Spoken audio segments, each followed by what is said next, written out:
Namaste, viewers. Welcome to another exciting episode, the 125th episode of Words of Wisdom, Gyan, Ganga. We are excited to have the Sri Rajiv Malhotra ji, and we have obviously we have Dr. Swamy here, and we're going to talk about a very important hot topic today, which is Hindu phobia in U.S. universities. As you all know, that there is a conference that's being planned on September 11th. It's called Dismantling Global Hindutva. And we have Rajiv ji and Dr. Swamy to discuss that today. And before we go on to the quick program, I'll just make a quick announcement. This program, in addition to being available on YouTube, Facebook, Twitter, Instagram, is also now available as a podcast. The podcast is going to be available after the program on Apple Podcast, Google Podcast, Spotify. So you could pretty much search on any of them. Just go for search for VHS India. You'll be able to see and you listen to the program as a podcast as well. So without much delay, I'm just going to jump into the program. So Dr. Swamy and Rajiv ji, welcome to the program.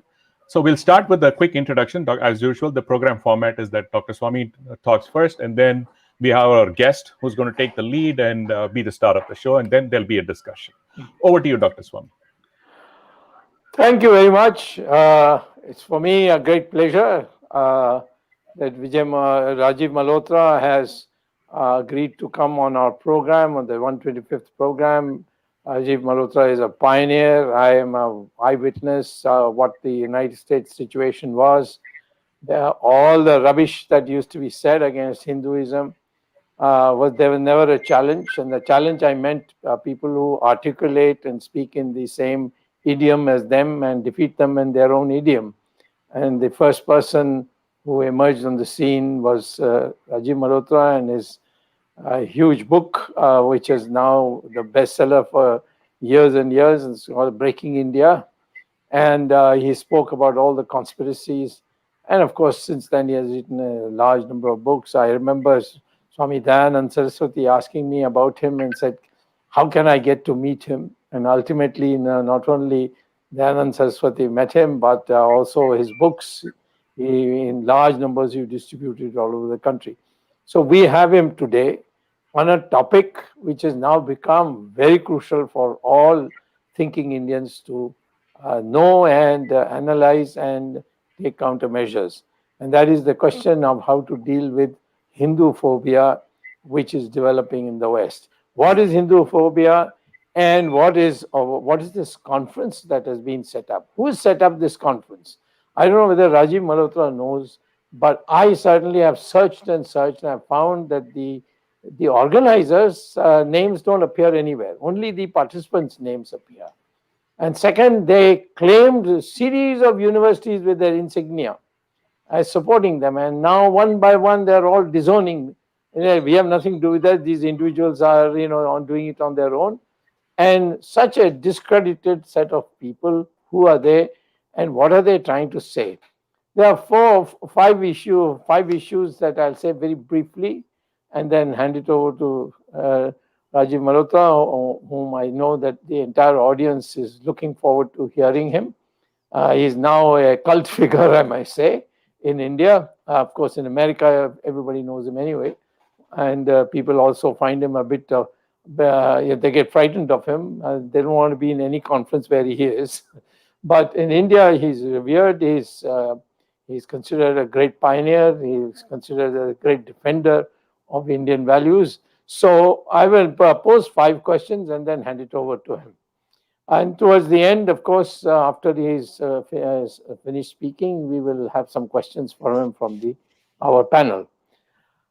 The question now is, what is it that they are opposing? They are opposing the global phenomenon of Hindutva. In other words, they are acknowledging that Hindutva is a global phenomenon. It's a huge development, and it's only 20 years.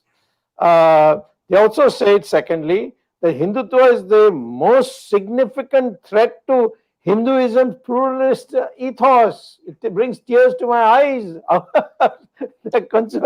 They're concerned with Hinduism's pluralist ethos and says Hindutva is the most significant threat. So what is this Hindutva? That also we'd like Rajiv Gandhi to Rajiv Malhotra to put it across to us so that we can all of us understand very clearly. Third thing is they say the Indian government is of Hindu supremacist regime and is in power in India. That's another threat. Who are they talking about? In fact, I would say our present government in power is highly diluted. We want them to do many more things. And even this is defined as a Hindu supremacist regime. Fourth issue is that the conference supporters state that they will scrutinize official and unofficial policies to create with impunity for Hindutva violence and backed by massive propaganda machinery. My God, I mean, they make us out to be something that I never thought we were. And in one sense, quite impressed, where I consider this as a compliment coming from them.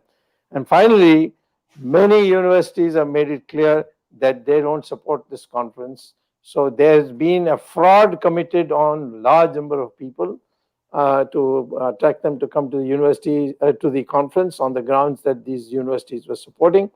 So over to you, Rajiv Malhotra. We are so pleased to have you today, and we look forward to hearing you, and we want you to come more often to keep us abreast of how you are changing the entire narrative in the United States for Hindus who can now look up and with confidence and go forward. Over to you, Rajiv Malhotra. Thank you, Dr. Swamy. It's always been a pleasure to discuss with you. And I think you are one of the very few individuals with a historical perspective, because you've tracked this phenomenon for a long time. We've gotten to know each other. So I'm glad that this is being, chaired by you. And namaste to everybody. I just want to give a historical perspective. A lot of people sort of mistakenly kind of trivialize the work done by saying, okay, Rajiv coined the term Hindu phobia, and then somebody says, oh, somebody had used it before. It's not about coining a term. Dr. Swamy's legacy of one of his many things of fighting corruption is not about coining the term corruption, but actually discovering the corruption, hunting it down, finding who the culprits are, what are the nexuses, what is the methodology. In other words, really scientifically uncovering a syndrome is important, not what you call it and who called it. So Hindu phobia is a term that one or two people may have used it as early as 1842. But let me tell you, the Hindu phobia in the American Academy, which is what I'm talking about, did not exist at that time. Did not even exist. So whatever the term was used for was something else, not the syndrome we are dealing with today. The syndrome we are dealing with today started when European Indology moved to the United States and became South Asian Studies. And the United States government created the term South Asian Studies. A certain article of was enacted in the Congress to fund it. And it was important that since the British Empire was falling apart, United States should take the lead in controlling the discourse. This is what led to the rise to the creation of Ford Foundation, various other mechanisms. The study of more than 30 universities were funded by the US government to start this South Asian Studies. So that is a new lens. It is not the old lens of the British Empire. It's a new lens was started. In the earlier study of India, there was a lot of prejudice, but it was of a different kind. It was only from Christian type people and the British rulers wanting to belittle Hindus. But the Americanization of the study of India is a very new phenomenon. I've written about it, 5 waves of Indology. So these 5 waves start with Marxism being exported to India as a way to, as a lens to study India. And of course, when you study Hindu Dharma through Marxism, it's distorted. Then this whole post-colonial lens was another one. And then this subaltern studies was another one. And then this postmodernism and so on. So every few years after independence, a new methodology and how to study India was developed in the West. And a lot of Indians who are called sepoys got indoctrinated in this. Some of them were brought to the US. Many of them were students of Romila Thapar and Irfan Habib and those kind of people. And then they were sent back to India. And then in India, those people started reproducing more of the same kind. And now we are into the third or fourth generation of these people. And they call themselves liberals, which it is hardly liberating to think like that. They call themselves left. I'm not too pleased with the word left or right as sort of bifurcating the discourse, but that's how they are called. So this liberal left in India and managed from the United States largely in terms of funding, in terms of the most prestigious journals and conferences where they want to present, in terms of who tutors them, in terms of who protects them legally, who gives them guidance, who trains them. It's sort of headquartered here. It's a global nexus. So this has been a syndrome, I call it, that I have studied. Now there's a history behind my study of it. In the 1990s, when I started my Infinity Foundation, I didn't know these things. I was giving grants, a few $1 million worth of grants to these people before I understood what they were up to. And at that time, they welcomed me as a great hero. I have letters from Dean of Harvard. I have letters from all sorts of people in various universities, department head of political science in Princeton, Columbia University, in collaboration with me, accepted a 6-figure grant to teach stuff. So I realized, because I'm a very active donor. I was a very active donor, not just writing a check for getting accolades and getting my name and face in the newsletter of the school or the college. I wanted to actually understand, and I wanted to engage, because I come from a point of view of a knowledgeable person. And I found that when I started looking at the dissertations they produced, the conferences they produced, and the whole discourse, I didn't find it acceptable at all. And I thought that this is free market thinking, and this is freedom of thought. And so I thought I'll also have views, and they will welcome it. And I found that as I raised issues, once they realized I'm not going to go away, and once they realized that I'm serious and I have lots of important things to say, they couldn't answer those questions. They couldn't answer my pointing out errors, my pointing out biases. They could not answer that. And so they started saying, well, give us your money, but don't interfere. No way. So the more I got into it, the more it became clear that we were on a collision course. So it was very, very, in many cases, I sponsored Indology Roundtable at Harvard 3 years in a row. And I was the only Indian sitting in the audience and then on the podium and raising my hand and saying, whenever they would say something, I would have my reaction to it. I sponsored so many things. The American Academy of Religion invited me to a special event where I was sort of the person, they were the only person representing who was a practicing Hindu. All the rest were Westerners and Indian sepoys who were accusing Hinduism. So I took them on. So this one person taking on a whole mechanism became something that they got concerned about. They started targeting me. They started attacking me. Until then, there was no following from the Indian side. VHP wrote a letter to me saying, we don't think there is any such problem, because when we go to America, the temples are flourishing and we can go to Harvard and give a talk. And I told them, I'm not talking about what the discourse is in the temple. I'm not talking about that. And as far as discourse in the university is concerned, there is something which is official curriculum. You're not into that. There is no Hindu gurus books being taught there. You're talking about giving an evening lecture. That evening lecture, anybody can rent a hall and give an evening lecture. And that is not what the curriculum is. I'm talking about the actual curriculum and what they consider to be real knowledge. What you are giving an evening talk doesn't count. So it wasn't they weren't even informed. Our people, the gurus, were not interested in getting involved in this. In fact, gurus would not want to entertain me as a speaker in most temples. They would say, if Rajiv Malhotra comes, it'll be controversial. We don't want to stir up controversy. So our temple is not wanting me to be involved. So if I'd go to the RSS people, they were not even involved in this. They didn't understand it. They were either they would claim that we are doing so well. We are this 5,000-year-old civilization, and we have this and that going. But they were not realizing that I'm talking about a particular kind of discourse, which is very intellectual, which is very scholarly, and they ought to read about it. It is not something you can comment unless you are well read. And they were not well read on this topic. Then I went to the government, the consulates, and with limited exceptions, few exceptions, they were not interested. It was too political. Of course, the industrialists, the businessmen, very successful Indians here, Hotel Association of Indians, all kinds of Indian Medical Association, not interested in taking up the topic because they wanted to stick to, let's make our money, let's not rock the boat. So this is the environment I was in. And so I started understanding systematically, how is this India studies operating? Where are the centers? Where are the institutions?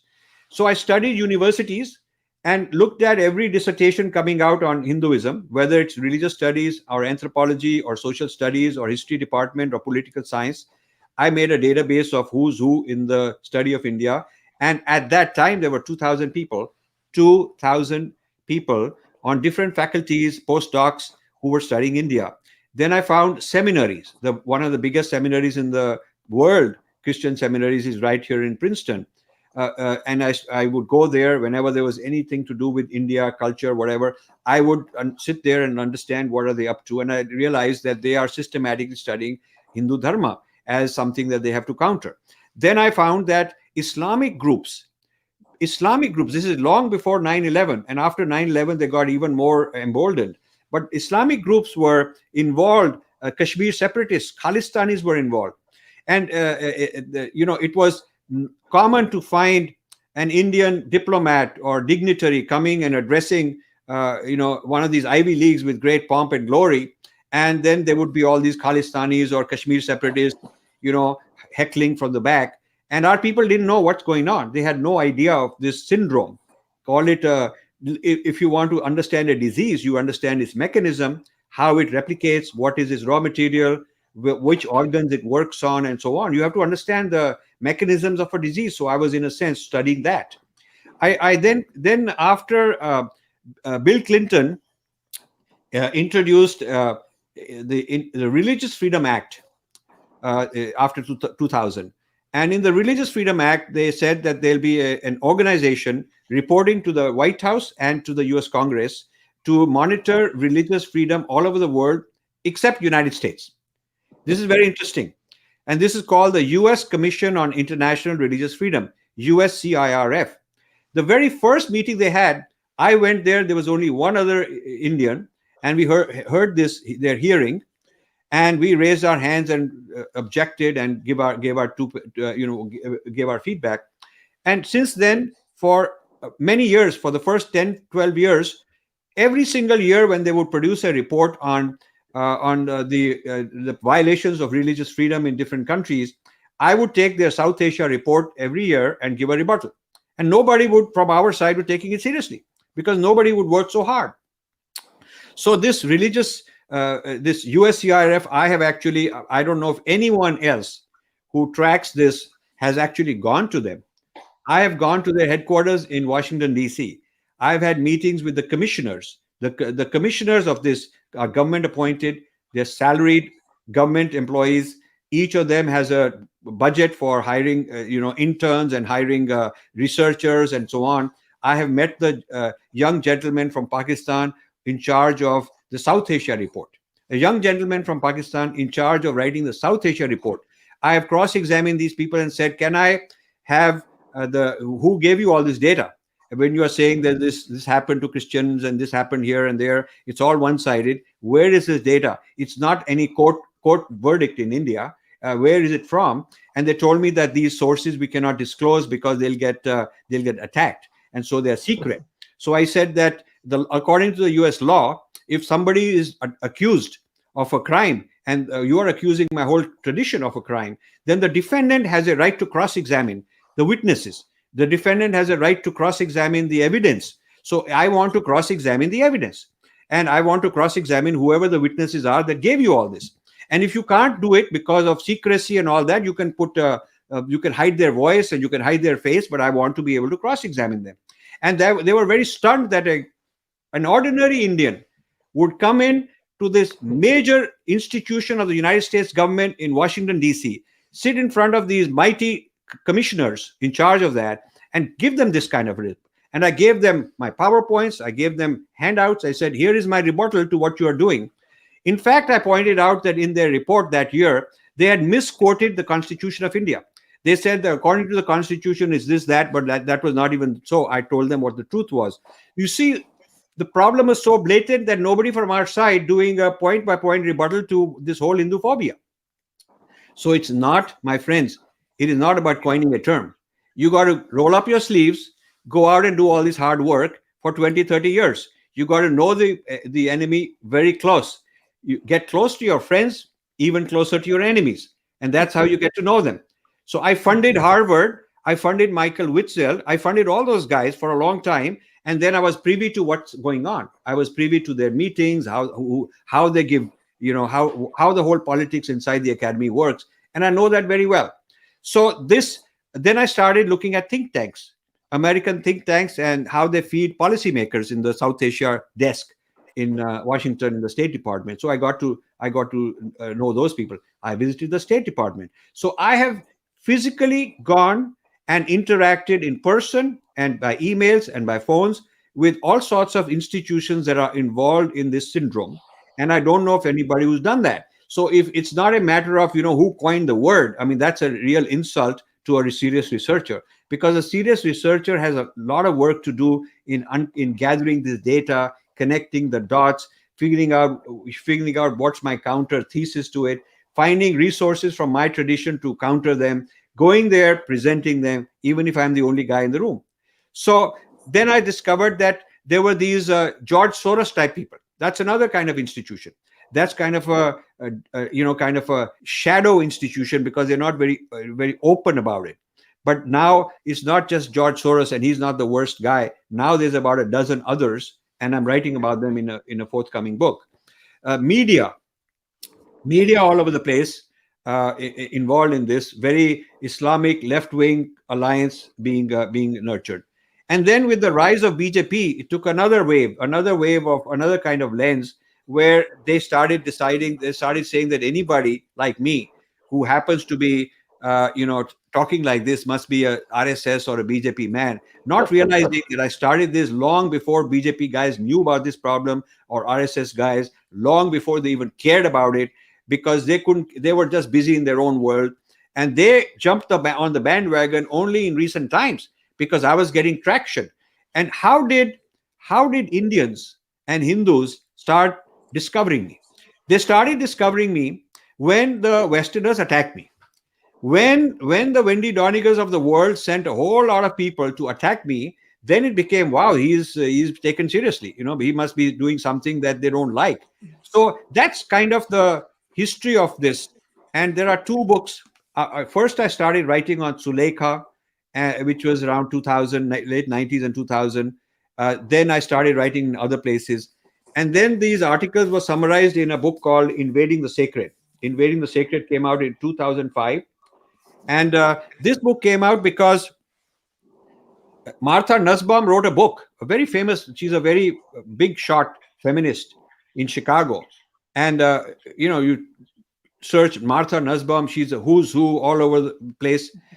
Martha Nussbaum wrote a book on this, Hindu fascism in America. And there were people reporting Hindu organizations to FBI that they are worse than the Muslim terrorists. They should also be monitored.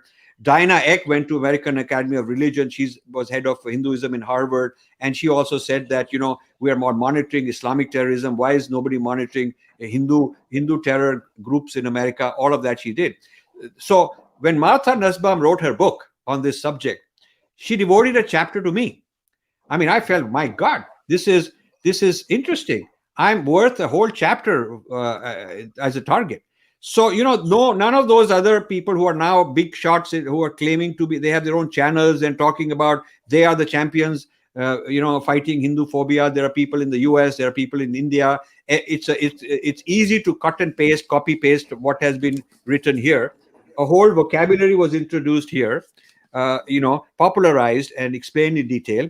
And then many years later, a sequel to that book, Academic Hindu Phobia. Now, there's nothing more direct than the word academic Hindu phobia, and it talks about all this we are anti-Muslim, Sanghi, caste racism, rapist, sati, fascism, backward, anti-Dalit, saffron, right-wing extremism, oppression, violence, hegemonic, Hindu nationalist. These are all on the cover. These are all things, and you see that the person's voice, the person's face on the side. That's a person who's speaking all this stuff against us. So I put this all out, and chapter after chapter is all about what these guys are up to. So I have paid the price. I've stuck my neck out, and they're hounding me all the time. They're trying to bring me down. Maybe our people don't even close ranks and give me moral support sometimes, but I've been doing this for close to 30 years now. So this is sort of the background. Because you cannot fight something. You can put a band-aid here and fight a symptom there, but you cannot fight the disease unless you go into the root cause. And to go into the root cause, you got to understand what are the mechanisms by which it operates. So this is just a quick summary. And if you read some of these books and many others I've written, you'll get a lot of information on how this mechanism works, who funds it, why they fund it, what type of people they fund and what type of people they won't fund. What is the outcome that they are expecting to come out of this discourse, research that they do? And then how it's turned into policy, how it goes into school textbooks, and so on. So now the latest thing about caste is race. And this critical race theory is now being applied to critical caste theory, is become a very serious problem. It's working its way, not only this conference, at Rutgers and other places, but also they're taking it to the US Congress. And the Democratic Party, unfortunately, has been infiltrated by a lot of very extreme left, a lot of Islamic influence, a lot of Pakistani influence, and things are not looking good for the Indian point of view. And, as far as I'm concerned, I'm 71 years old. How much can I go on fighting on my own? And so I am also, for the last year or two, sick and tired that our people haven't closed ranks and created a sustainable institution. And so I moved on to other topics. I'm writing about artificial intelligence. I'm going to write 20 more books on various topics. And this fight of Hindu phobia is kind of like a scattered, fragmented, everybody want to become important. And so that is how the fight has disintegrated and fragmented. But there is no cohesive ecosystem. Whenever some flare up happens like now, then people come all over the place and unite and want to fight back. When that flare up is over, people go back to life as usual. There is no permanent team. There's no permanent infrastructure, and so that is what I've tried to create, a think tank that is there, whether it's good times or bad times, but we ought to be studying all this on a regular basis. And when the Hindu gurus have told me, we don't do these things. We are gurus. We do the puja and we teach you Gyan and we teach you, Upanishads, and we don't worry about it. I tell them, listen, you are supposed to do Purva Paksha. Agreed? And nobody can say, no, we don't want to do Purva Paksha because that's how we teach Vedanta. We do Purva Paksha. And Purva Paksha means reversing the gaze, analyzing and studying the opposing side. So while Adi Shankara did Purva Paksha with, his opponents at that time, but today's opponents weren't there. They didn't even exist. So today you have to do Purva Paksha of today's opponents who are the Hindu phobics. And so it is part of your job as a serious scholar, as a serious acharya, to do Purva Paksha of Marxism, post-colonial studies, postmodernism, subaltern studies, on and on and on. And our people have not put that into the thought process in whether it is the Shankaracharya Mattas, whether it is other gurus, whether it is universities in India. We're not doing Purva Paksha of the Western thought or Purva Paksha of Chinese thought on our own terms. So this is a serious matter, and I'm delighted that you invited me. I will be happy to go further, take questions, and whatever you would like. Thank you so much. Thank you very much for this background. I think one question that most people have asked me in the last few days is that this conference, proposed conference, which has got a lot of publicity, is actually directed at the present government. And so, therefore, one would have assumed that the Indian embassies and Indian officialdom would have taken this extremely seriously and perhaps raised it with the United States government. That this kind of thing then will is done. Then it can't be done between friendly countries. So, is there any contact of yours with the with the Indian embassy and Indian authorities? Well, number one. Number two, what is the attitude you think that we in India and perhaps those who are activists in the United States be taking towards a conference? I mean, anybody can hold a conference. We are not saying that don't hold a conference. But in terms of countering it, what is it that we should be doing? Great questions. So the answer to the first question, whether the Indian government has done anything, the answer is no. The Indian government knows about it. A lot of people have written to the embassy, the culture people there, the Indian Council of Cultural Relations, which is headed by Sahasra Buddheji. Decent man, good man, well-meaning man, but his organization is completely impotent, not doing anything. Yes. The Yes. Indian consulate here in New York, silent. So their attitude is, we'll keep quiet and maybe somebody else like these guys will fight. Individual like me will do the fighting, and we're tired. I mean, we can only do so much without the support of the government.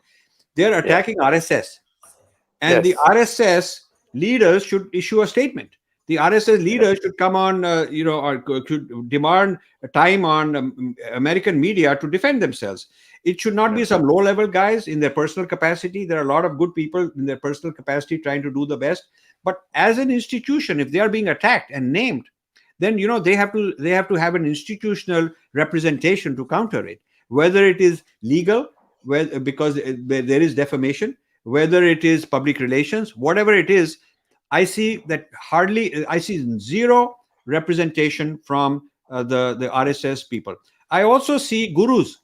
I mean, I know somebody who's written and made phone calls to Baba Ramdev and to Jaggi Vasudev and to Sri Sri and Mata Amritanand Mai and Swami Narayan, all these people, Chinmay Mission, Ramakrishna Mission, you name it. They're very good organizations. I like what they're doing, but this is part of what they're supposed to do, because this is what the Mahabharata says. You got to go and defend your dharma, and this is the nexus of the Kurukshetra. It is no longer a small town in Haryana. The Kurukshetra is global. So wherever the fight flares up, you got to go and you got to defend yourself. So the people who are in power, who are the leaders of all these big institutions of our dharma, who take all the credit when credit is when they want to claim how great they are, when it comes to controversy, they run away. They don't want to get messed up in controversy other than some domestic Indian politics. So I'm very disappointed with that. Now, regarding what can the Indian government do? I think, first of all, I offered 20 years ago, and I've offered this many times since. I have a huge database tracking who's who on the other side, what they're up to, what is their thesis, and I'm happy to turn it over. But I want competent people on the team that I can coach and mentor and turn it over, and then they can continue with this. There needs to be a surveillance and monitoring of who these people are. After all, they're so public. Almost 1,000 people have signed in the various from the various academic institutions in India, in the United States, and elsewhere for this conference. So it's very clear what their positions are. I mean, you can go and study go to their websites, and they're very full of all this venom. Why isn't there a hard work? Why isn't there a cell? Because I cannot just keep doing this. Why isn't there a cell that's monitoring all this the way China monitors? And China, when they give visas to American scholars who go there to study China, they look up their track record. If their track record is anti-China, China phobia, they don't let them. They give them hell and say, okay, you don't want to complain about our lack of freedom you go and do what you want, but we're not going to let you in. And when they go, they are the Americans who go feel very honored that China has allowed them in, and they better behave themselves. And the Chinese control all the journals of China studies. The most prestigious journals of China studies worldwide are controlled by their own people. And that's not the case here. Our discourse is controlled by foreigners and Indian sepoys who work for the foreigners, and the government does not have the courage, does not have the competence even. Neither the Ministry of Culture nor the HRD people nor the ICCR seem to have the wherewithal to understand the problem. So, the thing is that I'm also tired of giving all this stuff, and I've backed off and said, okay, RSS is attacked, let RSS defend themselves. BJP is attacked, let them defend themselves. Government of India is attacked, they've got an ambassador, they've got all these huge, highly funded, thousands of crores worth of infrastructure and all kind of budgets. Let them let them defend themselves, but they are not able to do it, and things are getting pretty bad now. So I don't know what the solution is, because the institutions are not doing their bit.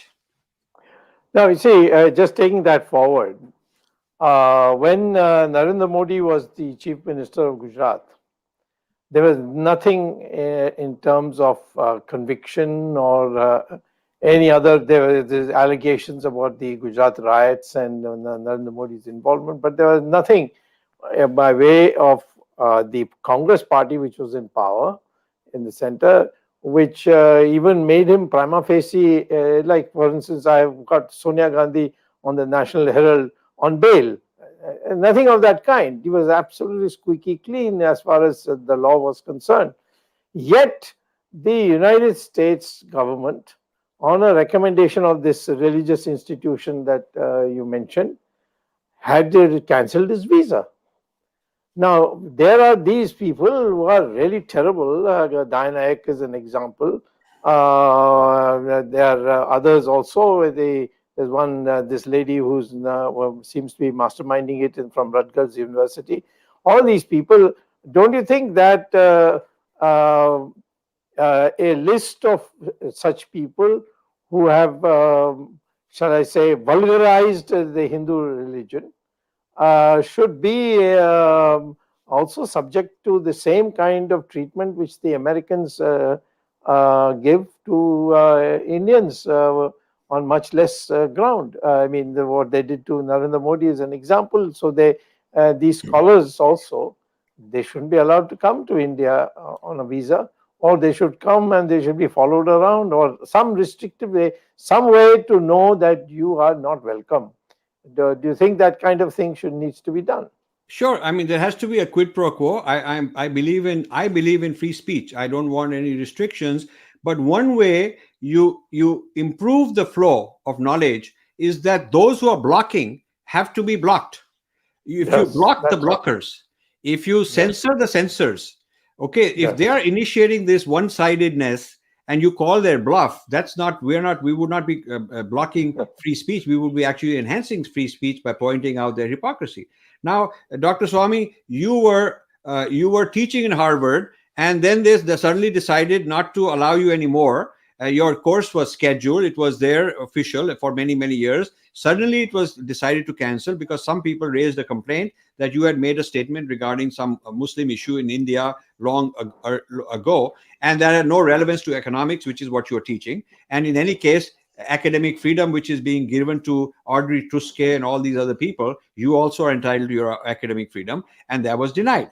Now, there are many cases of that sort. We are going to, on my channel, we are going to interview a person on September 11, a lady in the United States, a Jewish person, a alumni of Rutgers, who was scheduled to give a talk which had nothing to do with any of these issues. And at the last minute, she was uninvited. Her talk was canceled because somebody complained that some couple of years earlier, she had made a remark about Muslims.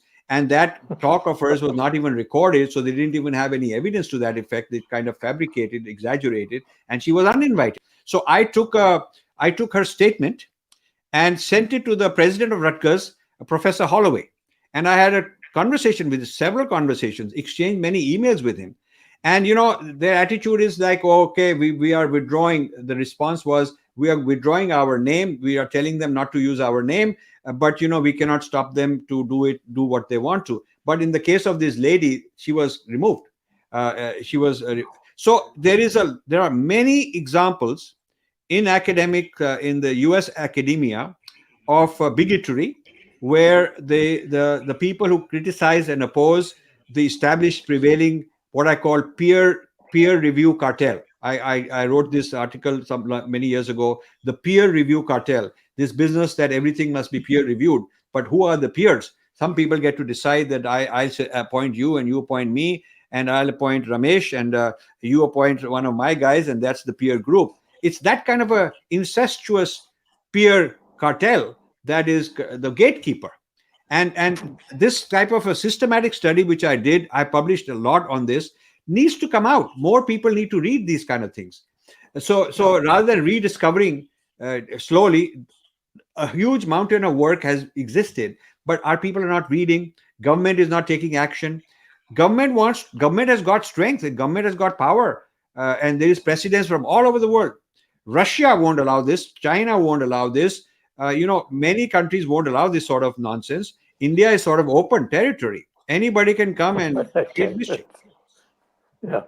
Well, let me add a point here before I ask my other colleagues to also, raise their questions. You said about free speech. In our constitution, Article 19 bracket 1 is the clause or the article which of the constitution which is about free speech, the fundamental right to free speech. But it also adds that it is subject to certain reasonable restrictions. And most important of all, it says it doesn't apply to foreigners. So if a foreign scholar is claiming that they have a right to free speech in India or about India, I think the government of India would be legally perfectly within its rights under the Constitution of India, as it's the same in the United States, to deny them entry into India, saying that you're an undesirable alien. And I think that's that kind of a list should be prepared, in my opinion. And I'll see all the people I know in the United States who are against these people and their version of fascism, where they just speak all these lies and try to block people. That such a list should be formed, and the Indian government should then tell them, sorry, you're an undesirable alien, we can't give you a visa. And we certainly are not going to give you free speech rights, which are under the Constitution. That's only meant for Indians. So even worse than that, we're actually giving them awards. Yeah, that's right. We've given this Padma Award to Sheldon Pollock, and they've given some annual Indology Award, right. President's Award to all kind of people. Yeah. And it seems like our people don't read. We are not like uneducated people. If somebody comes wearing a tilak and a dhoti and does namaskar, or some lady comes in a sari, we say, "My God, this Gora person is respecting us. We ought to touch his feet." I mean, it's so stupid. Before I exposed Wendy Doniger, she was the darling of the major Hindu temples in Chicago. She was being invited as the keynote speaker on various events and given a lot of honorarium and huge standing ovations because she'd come in her Indian dress and do some chant one mantra or something. And our people were so easily mesmerized. And when I said, you got to look deeper than what this drama, you got to look deeper what she's up to, then they stopped, bringing her in. So where is the vigilance? We are a tradition of knowledge. The mandirs are supposed to be studying also. The acharyas and ashrams are supposed to study. The government is supposed to study. Where is the thinking machinery that is controlling, that is trying to do this control of our discourse? What about the HRD? What are they up to? And what is the ICCR? What are they up to? So I have very serious problems. It seems that when somebody gets appointed to ICCR in some international capacity, whether it's Nehru Center or some other center, or when somebody becomes a cultural attaché, it's sort of a glamour. You promote Bollywood and Indian food, and there's some fashion going on. All the goody things easy to do. I had a boss in my corporate career who used to tell his managers that you got to be tough, you make tough decisions. And he used to say that it's always fun to be Santa Claus at Christmas time and give bonuses. Very fun. But you guys don't want to reprimand and fire the guys. You got to, yes, you got to give bonuses to those who are performing very well, but those who are not, you got to fire them and get rid of them. And that you're afraid to do, that you shouldn't. So the same thing is here. Good stuff, positive stuff.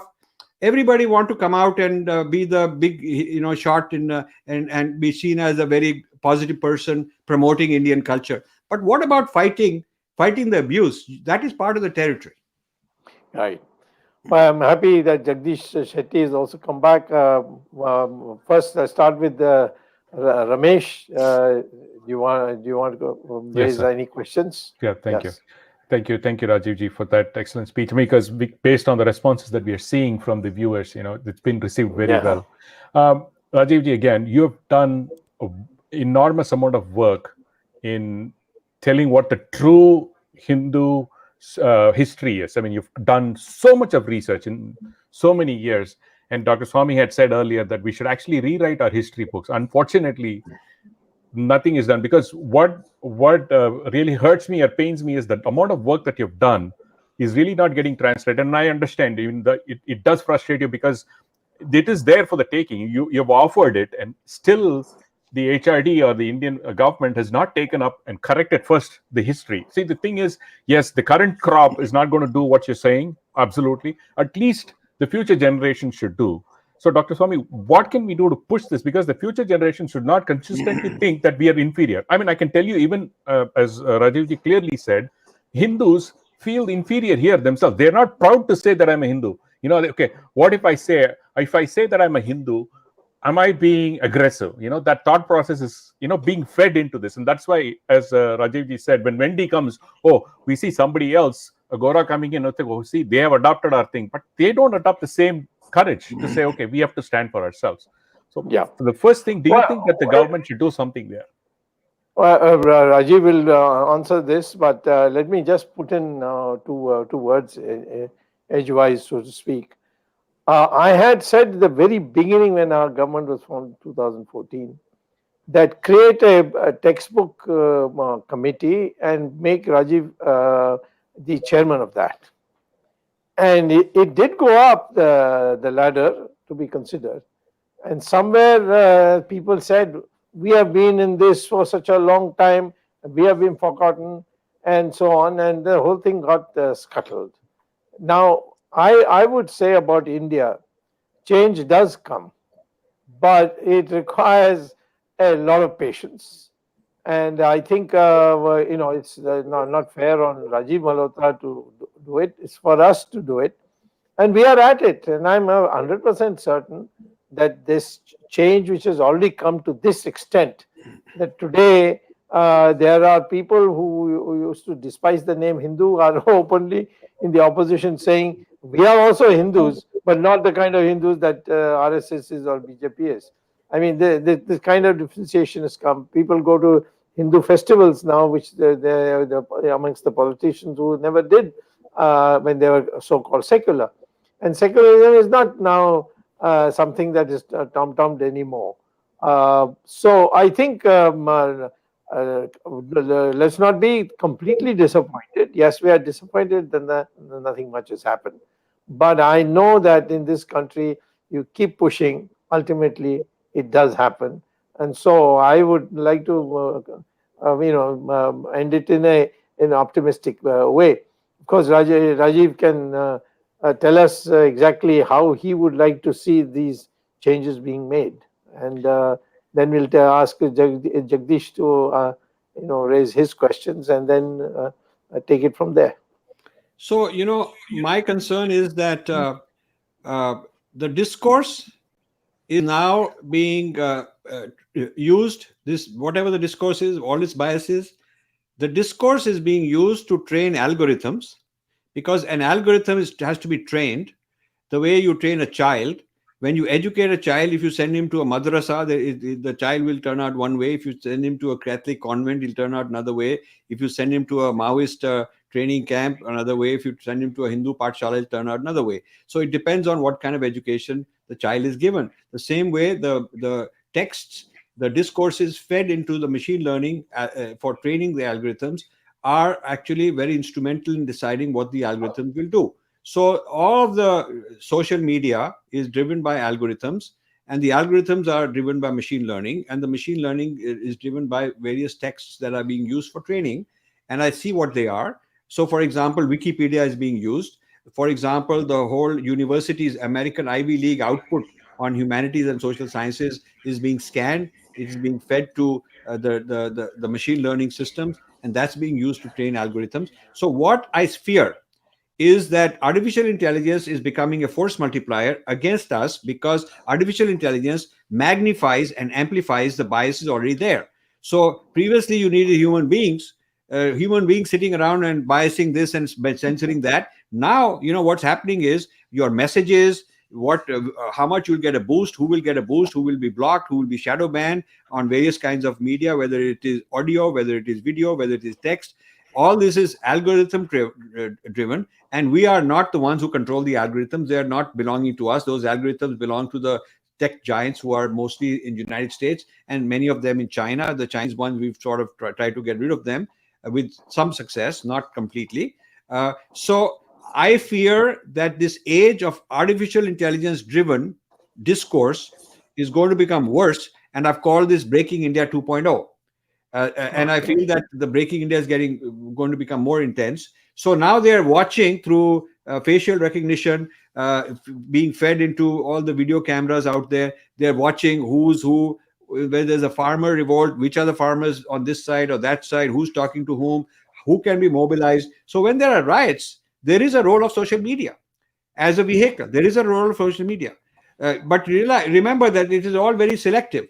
While Trump got banned, not a single Taliban channel has been banned. I mean, it's very amazing. Not a single Taliban channel has been banned. They're all over the social media, and they're being boosted. They're being those things are being promoted. So who decides what is good discourse and what is bad discourse? Very, very strange.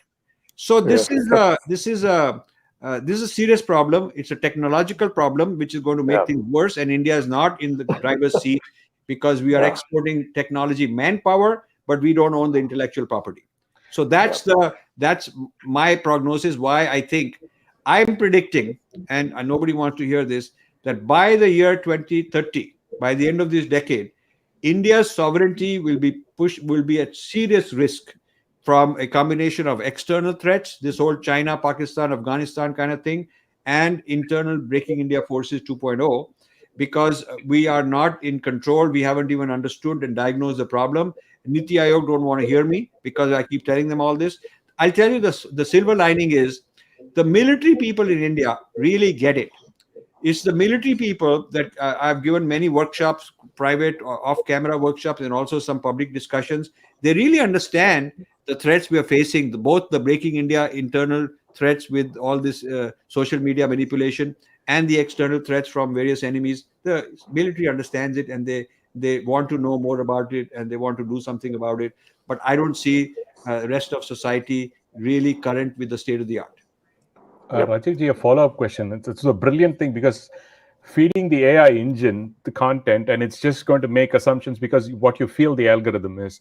But how does China or even the Islamic countries counter that? Because there's obviously content that are against them as well. So how does China fight against that AI engines not making assumptions in the wrong way? I don't know if you read my book, but I'm going to show it here. My book on artificial intelligence. So this is a book I just came up with. Okay. Artificial intelligence and the future of power. 5 battlegrounds, and the battlegrounds include not only economics and all of that. It includes geopolitics and national security. So I've discussed all of this stuff. Okay. The short answer is that these algorithms, the people who control these algorithms, have been infiltrated by a whole lot of Islamic forces. You have Zuckerberg taking a position that on Facebook, he just changed it a few weeks ago under political pressure. But the position was that any post that questions, that suggests that China, the Wuhan lab may have been the origin of COVID-19, that is going to be blocked. So the question is, who are these guys to set policy on discourse? On the one hand, we are talking about open society and level playing field and intellectual freedom. On the other hand, it's all being controlled by algorithms, and these algorithms are, the policy of the algorithm is decided by these people.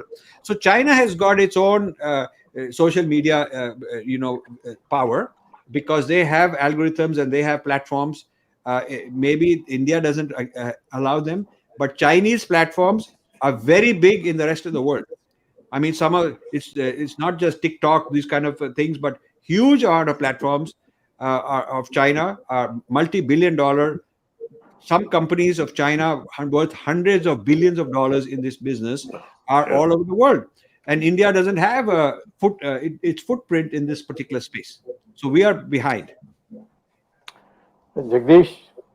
Yes, Rajivji and Dr. Swamy, it's actually very nice for our viewers as well as our members that both of you come together on such a topic. My question to Rajivji is, you mentioned about what's happening about the Indian groups and what's happening to these people who control them from India. My question is, have the common man, Indian or Hindus in the US and their groups, have they not realized the threat from this Hindu phobia which these universities and vested interests have been spreading? Can't they be mobilized under your leadership, Dr. Swamy's leadership, and other leaders who are there? Can't we mobilize them? So you see, the sad reality is, let's take Rutgers as an example. 5,000, there's more than 5,000 Indian students in Rutgers. It's the largest ethnic minority, and most of those Indian students are Hindus. But a very small number of them are members of the Hindu Student Council, a few hundred. And they come for a samosa and chai at Diwali time and do some fireworks and crackers. And if you say there's a bhangra, they'll all come, or a Bollywood movie, they'll come. But you see, most of them are serious students. They come from medical school, engineering school, computer science, business school. I mean, they are professionals. Their parents send them and say, okay, you better get good grades, go make a good career. So in the quest for doing well for themselves, which Indians are doing very well, the pursuit of activism is not emphasized. It's not emphasized by the parents, and it's not they don't have the foundation. Nobody has coached them. I would like gurus to set up a branch in every campus. The gurus, Chinmay Mission should have a Chinmay Mission every college, like the Mormons do, like the church does, like the Muslims have imams coming and giving lectures on Friday to the students. We should, every one of Swami Narayan people should have, Jagi Vasudev, Sadhguru should have, he should take the top 50 campuses, and he should say on each of them, I'm going to have 1 or 2 events every week, and I will fund it. He's got the money, and we will appoint some people, and they will do this. So if you want to turn things around on campus, you cannot expect students to. They're just very fragile and innocent. You cannot expect students to sort of self-organize. Some adults with some deep pockets, some funding, some institutions have to come and do it for them. And even if the students got self-organized, in 3-4 years they'll graduate, they'll be gone, and you are back to square one looking for new students. The permanent faculty have to do something. A lot of the Islam activism and leftist activism comes from the brains, from the work of the faculty living in those universities. So they planted good faculty. These leftist and Islamic people have planted their ideological faculty on campuses, and that's why there are some hundreds of people signing up for this new conference that you're talking about. The Hindus exist. In a place like Rutgers, there are several hundred Indians who are mostly Hindus on faculty, but they're in medical school. I know somebody who says, I'm a mechanical engineer, I don't want to get involved, like that. So this is the problem of we are facing in getting these people organized. But slowly, there is awakening. Every time an event like this happens, it's an opportunity to wake up people, because that's when they wake up. They are waking up on this. It is too little, too late to do anything for this time. Hopefully, this traction will not be lost. It will be permanent. Hopefully, we will be better prepared for the next time. Yeah, I think the Indian students and professionals did do something on the textbook, for example, in California. Yes. And it's just an example. And I think that kind of thing needs to spread. Yeah. Yeah, Jagdish, you can Ramesh, conclude. No, sir, that's it. I mean, we have pretty much covered most of the topic, and it's a fascinating discussion. 9 o'clock. Yeah. Correct. So it's Uh, fascinating discussion. So So Jagdish, go ahead. Jagdish, you want to conclude? Yes. Thank you, Rajiv Malhotra ji and Dr. Subramanian Swamy, for this very interesting discussion on the Hindu phobia in the US universities and campuses. Today was our 125th episode of Gyan Ganga Words of Wisdom. We had started this program during the lockdown, virtually within weeks or 1 or 2 weeks, on the 2nd of April 2020, and it was a daily program, and we had the privilege of even hosting Rajiv Malhotra ji in one of our programs, milestone program. And today is the 125th episode. Earlier on, it was a daily program, then we converted it into a weekly program. Then Dr. Swamy even did Saturday shows like legal words of wisdom, Nyay Gyan Ganga, and economic words of wisdom, Arth Gyan Ganga, on Saturdays to educate our viewers. Actually, our motto of Virat Hindustan Sangam, and where Rajiv Malhotra ji has been kind enough in the past in physical conferences to come and guide and motivate our members, is basically to educate and empower. And today was one such discussion. But we are happy to note that our program is watched in 125 plus countries across the globe. This is not just a marketing talk, but based on statistics which we have obtained from our social media channels and other records. And we have reached 200 million viewers for this regular program. And what we started as a subscriber for YouTube of Virat Hindustan Sangam, it has reached 127,000 subscribers across the globe. So we thank our viewers for this.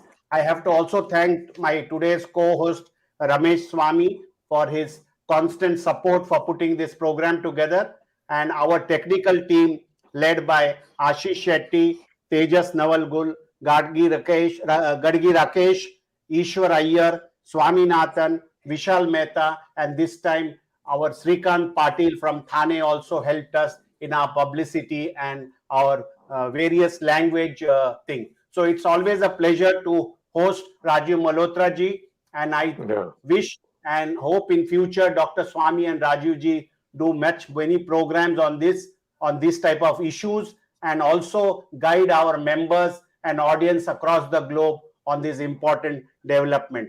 So with this, it is thanking you all and wishing you a good night in some parts of the world. Some parts of the world it's good afternoon and good evening, or perhaps good morning. But Ramesh Swamy has some information on some of our social media platforms. So with that, he will give you some information, and then we will end the show. Okay, thank you, Jagdish. So with today we have also started Telegram channel for Dr. Swamy. You can go look for Dr. Swamy's Telegram channel. We have, as soon as we announced it, we have 5,000 people who have joined it. So we'll have more people joining. See, the goal is more to spread as much as information possible because as we move forward, we need to keep up with the times. We started only with YouTube, then we expanded to 8 channels. Now we are trying to adapt as soon as possible, as much as possible.